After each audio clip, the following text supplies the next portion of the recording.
आप सभी को जय मसीह की आज के सुबह दैनिक वचन में मैं आप सबका स्वागत करती हूँ और मैं परमेश्वर का धन्यवाद देती हूँ और साथ ही WCBC कमेटी का भी मैं धन्यवाद करती हूँ। आइए आगे वचन में जाने से पहले हम छोटी सी प्रार्थना करें।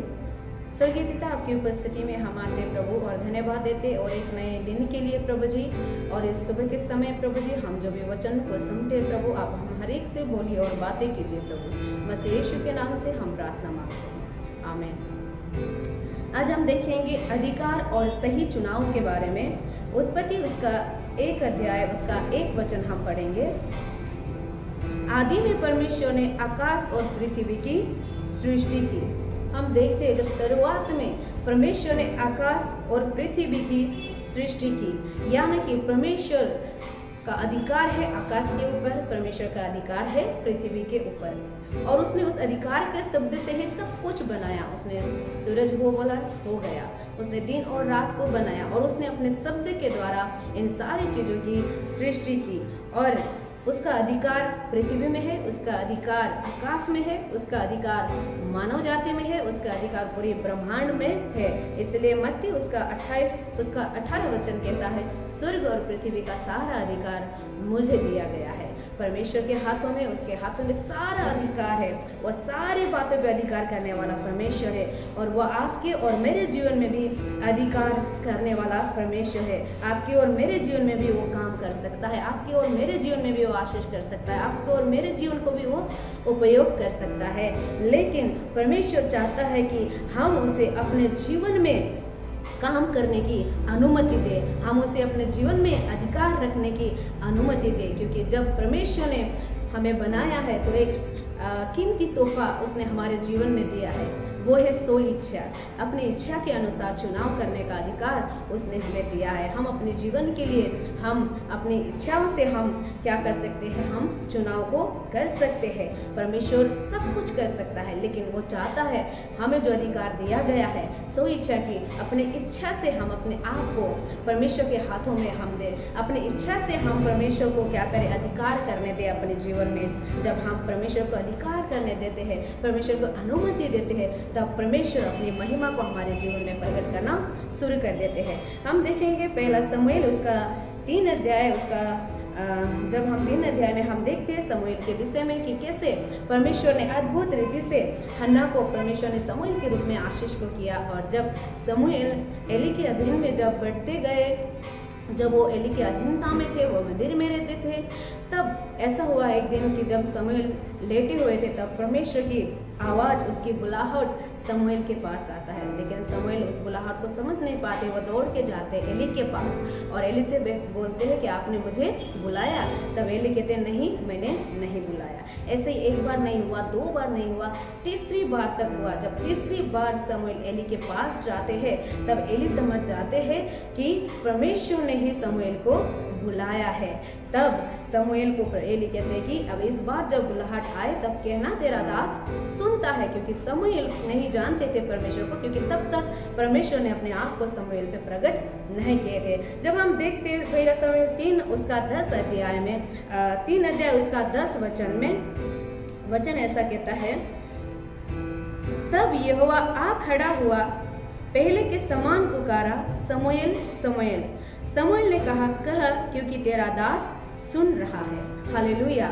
यहाँ पे शमूएल अपनी इच्छा से परमेश्वर को अनुमति देते हैं और बोलते हैं तेरा दास हाजिर है, तेरा दास सुन रहा है। आप कह, आप मुझसे बातें कर, आप मुझसे बोले, आप मुझे अगुवाई कर, आप मुझे बताइए। वो सो इच्छा से वो परमेश्वर के सम्मुख में अपने आप को रखते हैं और परमेश्वर को वो अधिकार देते हैं, बात करने के अधिकार। जब शमूएल अपने जीवन में इस अधिकार को देते हैं, तब परमेश्वर शमूएल के जीवन को उपयोग करना शुरू करते हैं। परमेश्वर शमूएल को एक बड़ा भविष्यवक्ता के रूप में उपयोग करते हैं। इतना ही नहीं, इजराइल का न्याय भी वो करने वाले हो जाते हैं और इजराइल का पहला राजा का भी वो अभिषेक करने वाले बन जाते हैं। एली के बेटे गलत रास्ते पे चल रहे थे, एली के बेटे गलत चुनाव को वो कर रहे थे, गलत खराब कामों को वो कर रहे थे, लेकिन इसके बीच में शमूएल ने सही चुनाव को चुना, सही चुनाव को उन्होंने किया कि वो परमेश्वर की उपस्थिति और उसके वचन और उसकी आवाज़ को सुनने की चुनाव उन्होंने किया। जब उन्होंने इस चुनाव को किया, परमेश्वर ने उनके जीवन काल तक अपनी महिमा को उनके जीवन में प्रकट करते रहे। जब हम दूसरी उदाहरण में जब देखते हैं मरियम के विषय में, लूका उसका 1 अध्याय उसका 26 से लेकर 38 तक हम यहाँ पे देखते हैं। जब जिब्राइल स्वर्गदूत यीशु मसीह की जन्म की जब भविष्यवाणी की संदेश लेके मरियम के पास आते हैं, तब मरियम इस शब्द को सुनकर वो भयभीत हो जाती है। वो सोचने लगती है किस प्रकार का संदेश है, ये किस प्रकार का भविष्यवाणी की बातें हैं, उनको एक्सेप्ट करना उस समय तकलीफ हो जाता है, क्योंकि उन्होंने वो सोचा भी नहीं था ऐसे संदेश उनके पास आया था।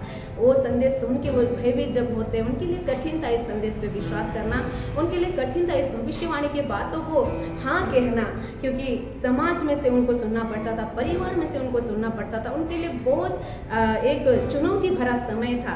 लेकिन जब हम पढ़ते हैं लूका उसका 1 अध्याय उसका 38 वचन में, जब हम यहाँ पे पढ़ते हैं, वचन कहता है, मरियम ने कहा, देख मैं प्रभु की दासी हूँ, मुझे तेरे वचन के अनुसार हो।